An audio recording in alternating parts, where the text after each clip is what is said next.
WNST, Towson, Baltimore, and Baltimore Positive. We're positively into March and March Madness and the Maryland Lottery. We had a Maryland Crab Cake Tour planned this week at Fadley's on the 8th. We've had to postpone. We've had to punt. The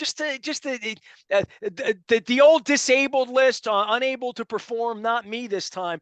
Damie couldn't make it this week, so we're going to punt till later on in the month. We are going to get down to Lexington Market. It's all going to be brought to you by our friends at the Maryland Lottery. We've got these cool throwback instant. These are literally what my parents brought home in 1976 when they started scratching these things off. Also, Win Donation, I got the floppy hat. I'll put it on. I always think of Tony Siragusa when I wear a floppy hat that's of this color, because this is what he wore when I sat on his lap over at the barn. So Win Donation, 866-90-NATION. You buy two, you get two free. Still 24 months till the end of this month, and then springtime comes. But do it up. And if anybody out there, I'm public service. Anybody can get rid of the ants near my window and the spiders near my window. That's a whole different thing than Win Donation. I need to hear from you. Throw me a note out on social media or in the interwebs. Luke is here now. Luke, I don't think it's any secret. I've been a little on the, the down low and away and take a little vacay time and chasing Springsteen a little bit. If you follow me out on social media, and obviously we got thrown out of the Radio Row. We didn't get to go to Super Bowls. We ran a lot of stuff. Back on the beat. This is not unusual, man. I've gone to Australia 3 of, the 30 years I've been on the radio in the month of February to get away or just getting away, right? It's a good time to get away. Spring training happening now. Back in the day, we used to go broadcast, do all that March Madness happening now, obviously with the Terps. Dude, you and I, we've known each other a long time now. First, you as a listener when your dad was alive, and then you become what you've become, early on the first couple of years, sort of easing your way into this and teaching. This is as interesting a time to be taking calls in sports radio with prosperity yet buffoonery in regard to the Orioles. I mean, let's call it what it is. I mean, you said last week the most damning thing I've ever heard you say about any one or any relationship. You didn't even know you said it. I've been quoting you for 2 weeks. They could have done more. They should have done more. I've been using that one for you. But March Madness, the Terps are like as legitimate as they can be. I was at Nacho Mama's the other night watching the women sort of battle Iowa and lose in the final of Big Ten. Sports is up. Trotz is in Nashville. Caps are falling apart. Orioles have hope. And the Ravens are an ish show right now to the eyes of Twitter. And this is just a fascinating time right now that all of this is going on, that we can't even focus on the Preakness or what the Wizards might be doing or what's going on about Towson or March Madness or teams getting into the tournament or it feels like there was no plague all of a sudden. And I think that the normalcy of this and the fact that people are buzzing me everywhere I go when I'm out places talking sports with me again. And that's good. That's good for business, I think. It really is. And as you just mentioned, you have the Ravens in this position, which is so unique. I mean, I was talking to someone about this over the weekend, and other than the Ray Rice saga and what that meant and how ugly that was on so many different levels, but ultimately that was an off-field issue. Right now, it obviously bleeds into your football operation, your organization, all of that. So I don't want to make light of that.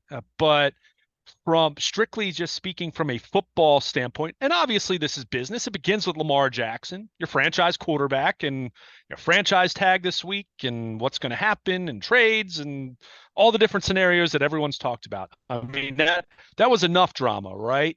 But then you get Steve Saunders and the strength coaches and NFLPA report card, which you and I have already talked about. But you get Rashod Bateman responding to comments that Eric DeCosta made at the Combine. And quite frankly, comments that were honest, right? I mean, how many times, and not just the Ravens, but in general, whether we're talking about general managers or owners or managers or head coaches or players, we want honesty, right? I mean, you hear so much coach speak, you hear so much guarded language and cliches and all of that. And yet you had Eric DeCosta flat out saying, yeah, it's been a challenge for us to wide receiver. If I had an answer, that means I would probably have better wide receivers. And look, Could Eric have chosen his words a little bit better and perhaps put a little more on, say, the coaching? Especially in the wake of the fact that you parted ways with your offensive coordinator and you brought in Todd Monken, and you're hoping that makes a difference. But you have Rashod Bateman, who, by the way, DeCosta had been complimentary of earlier in that media session, had even talked about him. So I don't think any of those comments that could be perceived as negative toward the wide receiver room were directed at Rashod Bateman per se, other than just durability questions. But this is something I look at and say, but there's a stat for it, right? Like literally anybody can look up and say how many yards did they pass for. yeah, They're there to catch the ball, and right. the offense, right? And it's Roman's fault, and it's Lamar's fault, and it's the offensive line. It's Like it's the everyone's time, fault. it's everybody's Yeah. fault, right? Yeah. I mean, and so that's where I wasn't as moved by this, other than just it's a symptom again of what we talked about with some of the Steve Saunders stuff, as far as, is your culture as good as you've championed it to be for so long, and knowing it has been in the past so good for such a long period of time. But when you have your top wide receiver going to Twitter and saying the things that Rashod Bateman said, regardless of the fact that he deleted it a little bit later. I And mean, that's the funniest thing. These guys go exactly. out. It's like, Oh, of course. you know, And that look, that's not just a Rashod Bateman or a Raven. I mean, tell your mother that's you don't love her anymore, and then try to delete it. You know what I mean? Like, exactly what's wrong with you people? right. I mean, Delete it. so yeah, Can so I it gets just say something? I want to give you a Mr. Stockett word. I mean, this has been a great week. Luke, I want to plug my Maryland Crab Cake tour if I can in the yeah. middle of this, because I had such a beautiful, beautiful day on Friday with Mr. Calvin Statham. We all did. He was our middle school music teacher. He was everybody's middle school music teacher, apparently from Pikesville to Dundalk and beyond, even some elementary school teachers. Later in his life, they kept bringing him back. He did 25 years of being called in on emergency duty because he loved children so much. He's still the sharpest tack in the room. I think he could still go teach 6 hours a day if he had to, if you could get him, pick him up, move him with a crane a little bit. But so we had him out, and so I've had these teachers out, and Mr. Stockett, we talked about the late great Mr. Stockett and my SAT scores or PSAT scores. So here's a word. I just Googled this one to make sure it's a real word, because it's a real word, but I wanted to make sure how to spell it and that I had the right word. You ready? Mm-hmm. Mutinous, not mucus. That's what I had when I had to mute the mic, and because it's cold and flu season. Mutinous, mutiny, refusing to obey the orders of a person in authority, willfully disobedient to some degree. And I start to think about, that's the feeling I got with the pylon. And I know you and I did the Steve Saunders thing. People can find that out on YouTube at Baltimore Positive. We did a segment on Steve Saunders. This is a little different than that, because this is a little bit more like, what's really going on there? What's the vibe there? Why wasn't Lamar in Cincinnati? This stuff starts to pile up, right? And Yeah. then whatever they're about to go through, right? Whatever this baby they're about to have with Lamar, right? Whatever it is, we're going to give you $241 million, or we never loved you really. And then the side story is going to leak out the side door, and an agent's going to get a hold of it, or players, and by September, we're going to find out just how bad was and why Lamar wasn't in Cincinnati. And that's exactly why they don't let people like me in, because I would be there trying to report on this, right? It's the biggest story in sports, right? But the mutinous part of this is whether Eric and John have control of the ship now, who the quarterback's going to be. And I said this to Dennis very flippantly, and there's a piece up right now that says what Nestor thinks is going to happen to Lamar, right? That Dennis, I always say I'm a better guest than a host, but I really believe that they're going to move on from Lamar. They're going to be quiet about it. There's going to be this thing, but we're going to find out that this hasn't been a happy place, right? Like in a lot of ways, right?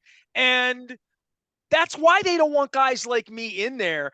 Luke, I'll tell you this, dude. You were with me. We were in Pittsburgh. The one time I was around that team, and I should say that team because the team's never the same anymore, right? As Coach Mm-hmm. Billick would preach to Brandon Stokely and John Ogden and James Trapp and all those guys as they came out, OJ, all those guys that came out the tunnel 22 years ago. So I was only around that team one time for, you tell me, 28 minutes. I mean, I don't meander around the locker room, and I wasn't really looking to talk to John that day. They won. They were all singing a Latin song. Marcus Peters was clearly a leader. Lamar was in the room. They were happy to have Ronnie Stanley back. I mean, I saw a really jubilant, cohesive, we just beat Pittsburgh's ass. We're in their locker room. We got orange wedges and a short trip home. They were all making plans as to who was going to whose house to party. Like, good, right?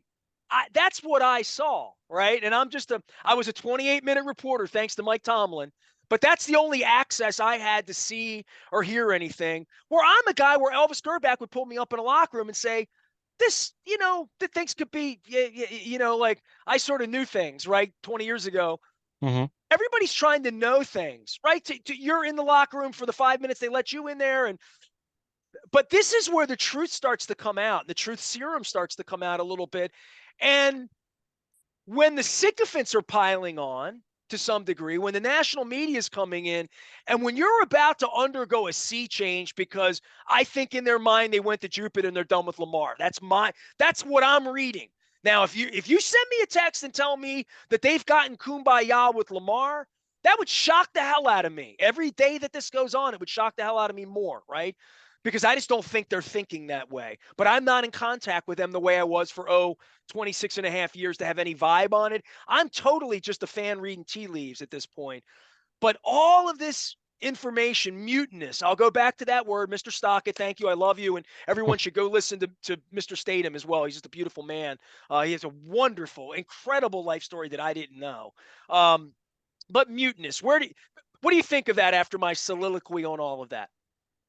Yeah, and I mean, this is again where you look at situations, you look at culture in a locker room. Look, it's really easy to say, okay, is it either kumbaya and everyone's happy, or you're the late '70s Billy Martin Yankees, right, where you're Well, it at each depends if you other's won throats. last week. Right. Well, and look, that's a big part of it too. The results on the field and all of that. So, look, would I go as far as mutinous? Do I think it's that dire? Do I think the culture has soured that much? No, I don't. I really don't. Do I think it's perfect? No, I don't. And I think for everything you just mentioned, wherever the Ravens are heading here with Lamar Jackson, whether it is going to be a divorce, a trade, whether it is going to be a franchise tag and a potential lengthy holdout, or if it is a case where you find common ground that's not necessarily expected. And I mean, there was, DeCosta talked about it last week. I know the NFL Network put a report early Monday morning saying DeCosta actually met with Lamar Jackson in Miami recently. So, but also made it clear that they're still apart. And we've talked about the fundamental difference in terms of fully guaranteed deal, Deshaun Watson money, all of that, and the Ravens' reluctance in doing that. So Eric flies but down there. What's that conversation, Luke? There's I two mean, deals, Lamar. There's this deal, which we think is the money, and then there's the other deal where we find another situation for you. Those are the two deals. That you know what I mean? Like, and if you don't want our money, then we're gonna have to figure this out. Where do you want to go? Let's you and me, let's get some iced tea and let's talk about what you want, because Eric clearly knows that now, right? I mean, and that's all you can ask if Lamar is Lamar's agent, is that they have some semblance of honesty and integrity in their relationship to get done what they need to get done business-wise, whatever that is, right? That's the business of doing this at this time of year. yeah, it is. But as I've said to you before, even if you've come to a decision as far as this isn't going to work long term, or we have irreconcilable differences, right? I mean, you hear that with relationships all the That time. movie made me cry. I don't know if you watched that movie. That's a sad movie. I haven't, Yeah. but if that's where they are at this point, there's still the matter of brokering a deal with another team, and another team meeting Lamar's contractual asks and what the Ravens are asking in terms of compensation. That's why I've said all along, I'm not, even if they've come to that decision, I'm not convinced that that's just going to come together and it's going to happen in a timely manner. But going back to what you were talking about in terms of the culture, in terms of, whether it's toxic, in terms of mutinous, again, which I don't know if it's, I don't think it's mutinous, but if you trade Lamar Jackson, what impact is that having on your locker room? What impact is that having on veteran players that are free agents or a guy like a Calais Campbell who's at the end? What impact does that have on your younger players? Say what you want. You and I can talk about Lamar Jackson or the viability of a long-term deal or his lack of availability. I think it's evident that he continues to remain popular amongst teammates. Now, that doesn't mean behind closed doors there might be more to the story. I'm not going to dismiss Behind that, closed doors, he but didn't play in at the same time, Cincinnati, and they're like the fans. They know a lot more than the fans, but they're either convinced that that was a business decision, yeah, as Dennis Kolatzos has called it here, right? And Dennis had the greatest term. I want to right. promote him, and he called it significant calluses, and I called it bruised feelings. I think were my feelings, and I think that that's where that relationship is now. To your point, it feels to me publicly like Marlon Humphrey, Roquan Smith signed on, took their money. Calais Campbell, Ronnie Stanley's gotten himself back to playing. Dobbins is going to be back and fully ready to kind of that. All of these guys really, really, really believe in their soul. They're going to Japan and getting the runs and doing whatever they're doing. If you follow them on social media, that they really believe they're not just giving this to the fans. They think Eight's back in the huddle first day of training camp, kumbaya, paid, happy, driving a new car, doing the whole deal. I maybe they know more than I do, but this from the outside doesn't it just doesn't Yeah. vibe that way for me. And if they do it, it would really speak Well, volumes to how they feel about Lamar. It would answer all the questions about why he wasn't in Cincinnati and that they're okay with the injury. They're okay they didn't play two postseason. Like if that happens, that would shock me. But the players, to your point, it really feels like it would shock them if meet your new quarterback. Here's Mr. Carr or Mr. Heineke or what or the Mr. Draft pick, whoever it would be, right? but there's that, and there's what they want, right? I mean, there might be players who privately are viewing the tea leaves in a much more pessimistic way, but that doesn't mean that that's what they want to happen, right? I mean, as I've said to you, Lamar Jackson, if he's not the Ravens quarterback next year, they're not a Super Bowl contender. I mean, they're not. If you want to tell me Derek Carr or Ryan Tannehill or, even if you draft CJ Stroud or Will Levis or Anthony Richardson, and by the way, even if whatever quarterback you draft is a good draft pick and becomes your franchise quarterback, probably not in 2023, right? I mean, you're not necessarily going to look at the Joe Flacco 2008 model as something that, that's an outlier, right? Well, Even if the you're minute talking they about the trade guy Lamar that Jackson, they're in rebuild or reload or reload, something. transition, right? I mean, Transition, right? Okay. clearly. So that's where what you mentioned and looking at the Bateman thing, looking at how players feel or felt about Steve Saunders, that's where it becomes much more interesting in terms of you're going to tick off guys. I mean, guys are going to be ticked off if Lamar Jackson's not here this fall. I mean, that's just the truth because these guys know regardless of where the 100% authentic truth is in terms of frustration with him being injured. Why wasn't he in since And all the stuff that Steve's we talked authentic about that's truth of I'm not giving $250 million to a quarterback that doesn't play in January. And I don't care how fans feel or anybody feels or anybody's feelings get hurt sure, or we don't make the playoffs next year. but We have a fan base that they're coming, we're making more money than we've ever made, as someone once said to me. Like Steve's long hauling this to not screw this up. That's not where any of the players are, right? I mean, well, literally, like, yeah. what I was just going to say is there's going to be fallout, even if it's the right decision. Even if you think the Ravens absolutely would be doing the right thing by not re-signing Lamar Jackson, even if you've looked at his lack of durability in the last couple of years, and the production, the peak production was 2019, and that was 4 years ago at this point. Even if you go down the list and make all the arguments against paying Lamar Jackson a fully guaranteed contract, and that's not what I'm just saying. If you feel that way, you still have to acknowledge the fallout that's going to be quite immense with your fan base, with your players. And that doesn't mean all the players are just going to, resign, retire or request trades, but you're going to have guys that are ticked and guys that are frustrated and guys that are saying, what the heck's going on here? That's reality.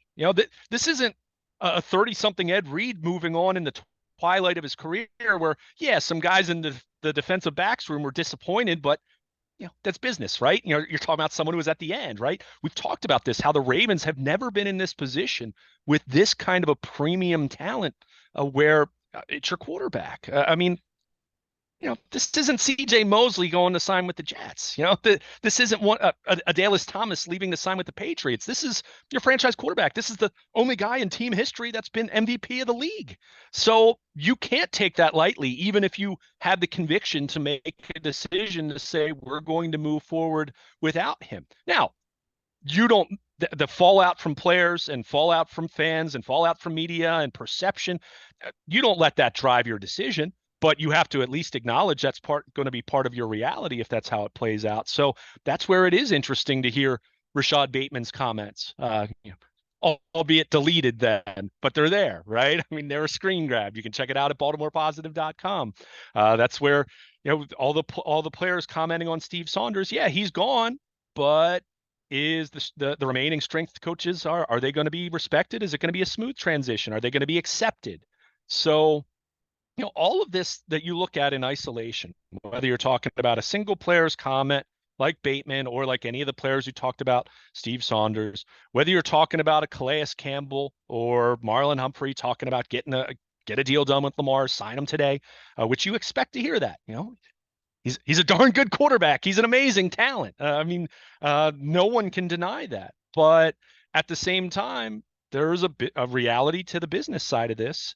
But the Ravens are having to weigh all of this right now. And when you're seeing some of the cracks in the armor, so to speak, with you see a Rashod Bateman speak out, on the heels of some other players who've requested trades in recent years. And look, Hollywood Brown, Orlando Brown Jr., Hayden Hurst, each of those individuals in isolation, you can look at the explanation and see a reasonable explanation. But this continues to pile up. It's like I said, talking about the strength coach situation and the terrible grades. At some point, you keep seeing smoke billowing and you're just like, what's going on here? So, yeah, that's going to be part of this. Whatever happens with Lamar, there's going to be potential fallout if it doesn't result in him being here long term and in him being here in 2023. Again, ultimately, Steve Bisciotti and Eric DeCosta and John Harbaugh can't let that potential fallout drive their decision, but it's part of it. And to those guys, they won games before Lamar got here. They were smart enough to draft Lamar. They'll be smart enough to figure it out again. That's how they operate around here. So I feel like if you take that, rewind those 12 seconds of what I just said, and when the day they trade him, that would be the way they operate. And they operate off draft picks. He doesn't have a lot of them. This could be a different kind of draft. I think they would view it as a stacked draft. I mean, I watched a lot of Combine last week. Believe it or not, my wife was interested we were watching Combine around here and trying to get the football team better. And this draft's an interesting one too, right? Like, I mean, you've been following that behind all of this Lamar, Eric and the scout rats are trying to find 8 or 12 of these guys that are going to come in here and make the football team better when Calais Campbell's gone. And while Roquan Smith is still under contract and Marlon Humphrey's still under contract to help them win football games. But they're spiritually where they are on Lamar. I don't think to me, all these reports, I think that there could be any coming together in any way. I think if it was meant to happen, it was going to happen. And I think fans should be prepared for that. I think fans are, right? I think everyone has to be prepared for any of the options at this point. I think we've been saying that for a while. I'm not as steadfast and firm in my opinion that it's definitely going to result in a trade, but I'm not going to sit here and say that that's not going to happen by any stretch of the imagination. I just think it's something that is immense. This is not, you just talked about getting ready for the draft and, get this position or that position. No, until your quarterback situation is resolved, that stuff doesn't really matter. And yeah, it does. I know literally that it does. Yes. And it's not as though you're not scouting the other positions and you're not talking about other positions of need, but until you figure out quarterback, wide receiver, and this is coming from the guy who's talked about wide receiver for years. If you don't know, until you know who your quarterback is, it doesn't matter who your wide receivers are. Until you know what your quarterback situation is going to look like. All these veteran players we're talking about and who's going to stay, who might they try to get to take a pay cut, or are they going to release Chuck Clark or trade Chuck Clark and go down the list of all those guys that we've written about, that we've talked about. But until you get a resolution with Lamar Jackson in some shape or form, and until you have whoever that is going to be lining up at quarterback in 2023, whether it's him or someone else, it's really tough to talk about the rest of this stuff. And Eric even alluded to that at the combine. If you're Marcus Peters right now, who's other than Lamar, if you put Lamar to the side because he's his own entity, Marcus Peters is their highest profile free agent right now. Do you think he has any interest in re-signing with the Ravens or really having any serious discussions with the Ravens until he knows if Lamar Jackson's going to be there or not?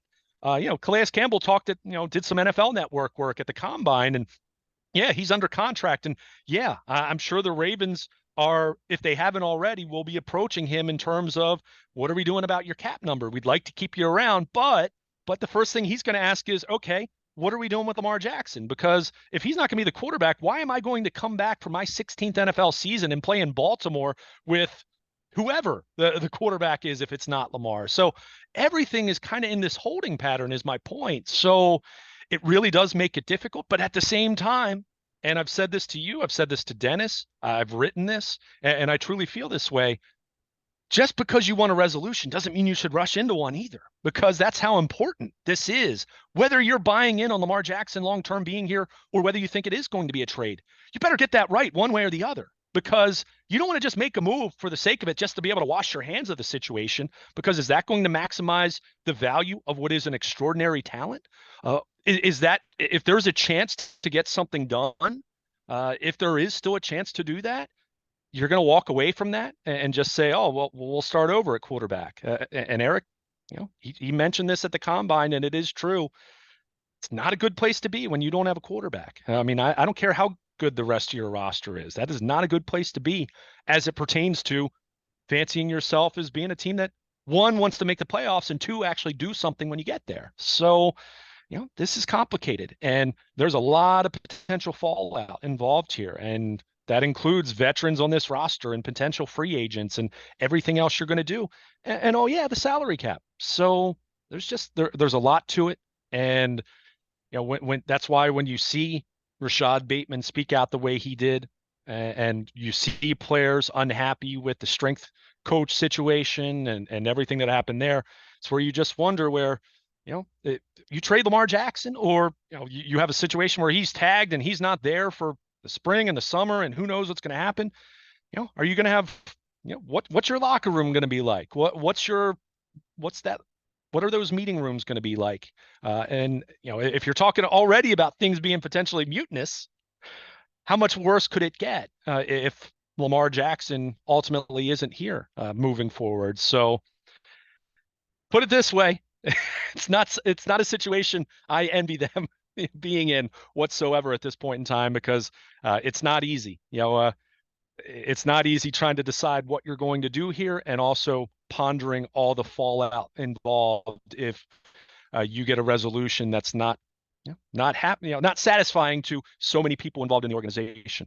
Yeah, Luke and I were going to talk some Terps and some Orioles and some spring training and spring butterflies amongst other things. But boy, this Lamar thing and the Ravens, and how important it is, and how every little morsel of information that comes out, and it's just so much money. And you said something about starting over, and I think it's interesting. You'd say, well, do you want to start over? Or do you want to give this kid $250 million and then pray?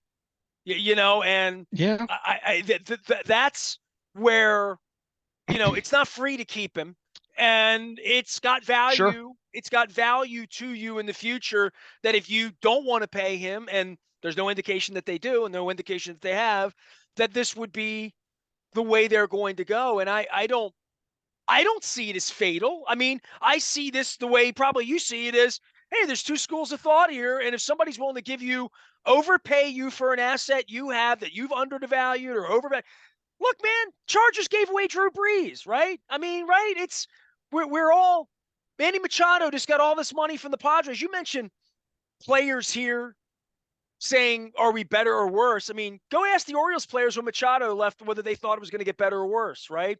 Same thing when Messina left here 20 years ago. Is it going to get better? Is it going to get worse? Same thing when Ray Lewis retired. It's going to get better. Is it going to get worse? How many playoff games have they won since Ray Lewis left, Luke? How many games? 2. There you go.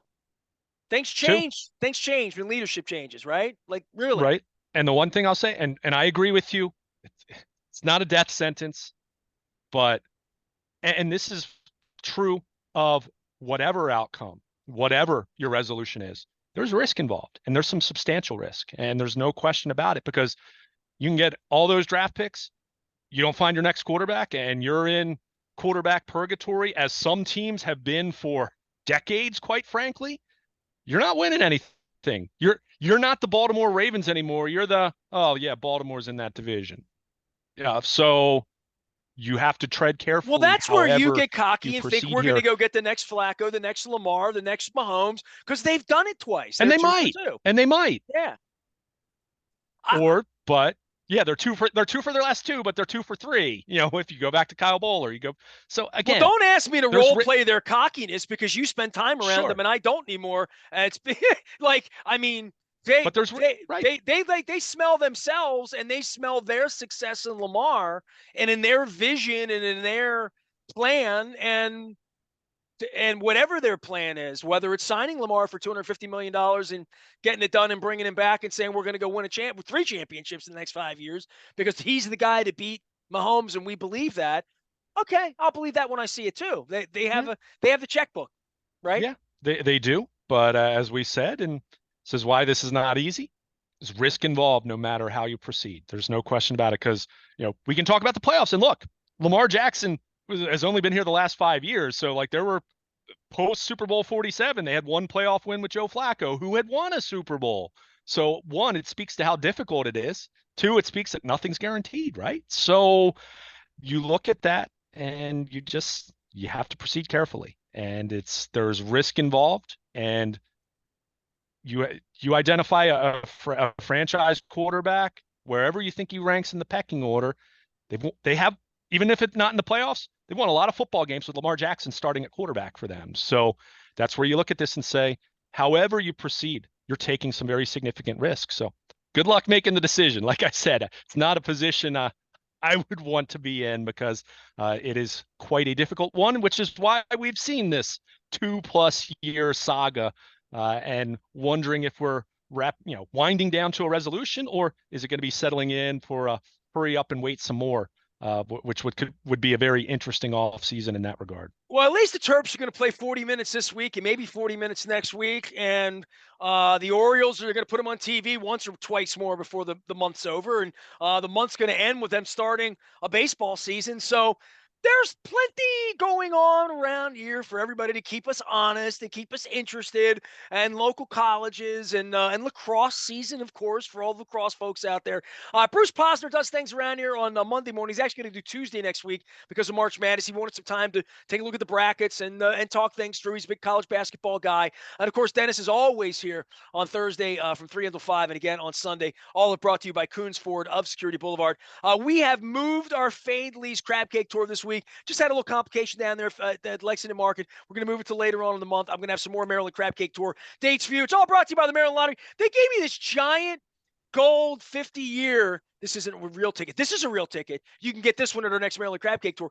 But they give me these big ones here to give out. 50th anniversary for the Maryland Lottery. Go to mdlottery.com, learn more, and we'll get some jackpots up for my wife, as well as Win Donation, 866-90-NATION. They put my windows in last year. Love them, love them, love them. Now, if we just figure out the ants and the spiders, it's March. I'm Green Acres, man. I'm not, farm life's not the living for me. I'm a city boy. But Win Donation has made me countrified. Buy 2, get 2 free. You get 2 years, 0% financing, 866-90-NATION. Make sure you're checking them out. You can find Baltimore Luke. You can find our WNST tech service alive and well. Whenever there's breaking news, you'll get that first. It's all brought to you by Coons Ford of Security Boulevard. And I'm back on the beat. I mean, I'm here, Big Ten, March Madness. We're pulling teams. You got 68, not 64. I'll always call it 64. Old schoolers still call it 24 and 28 and all the old numbers, but that takes me back to Tom McMillan. Maybe I'll get him on this week. I am Nestor. We are WNST, AM 1570, Towson, Baltimore, and we never stop talking Baltimore positive.